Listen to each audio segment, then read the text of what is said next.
Kasaragod ബെള്ളൂരിൽ car നിയന്ത്രണം വിട്ട് വീടിന് മുകളിലേക്ക് മറിഞ്ഞു. അപകടത്തിൽ കാറും വീടിന്റെ മേൽക്കൂരയും പൂർണ്ണമായും തകർന്നു. കാർ ഡ്രൈവറും വീടിനുള്ളിലുണ്ടായിരുന്ന യുവാവും അത്ഭുതകരമായി രക്ഷപ്പെട്ടു. Kasaragod district cooperative hospital Kumbla 24 മണിക്കൂറും പ്രവർത്തിക്കുന്ന casualty, pharmacy, ICU, NICU, laboratory, digital X-ray, ultrasound scanning, ventilator, labour theatre തുടങ്ങിയ അത്യാധുനിക സൗകര്യങ്ങളോടെ കാസർഗോഡ് ബെള്ളൂരിൽ നിയന്ത്രണം വിട്ട കാർ വീടിന് മുകളിലേക്ക് പതിച്ചു. റോഡിൽ നിന്നും താഴ്ചയിലുള്ള വീടിന് മുകളിലേക്ക് മറിഞ്ഞതിനാൽ കാറും വീടിന്റെ മേൽക്കൂരയും പൂർണ്ണമായും തകർന്നു.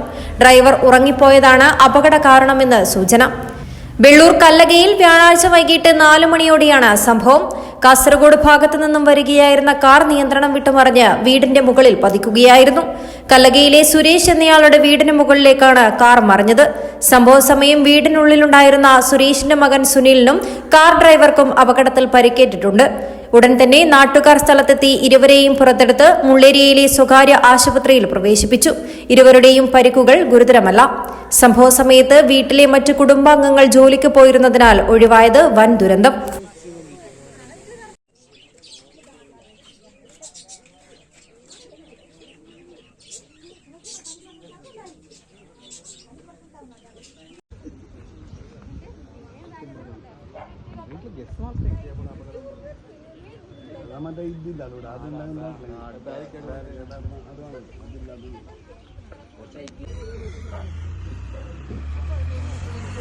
News 14 Live, Kasaragod.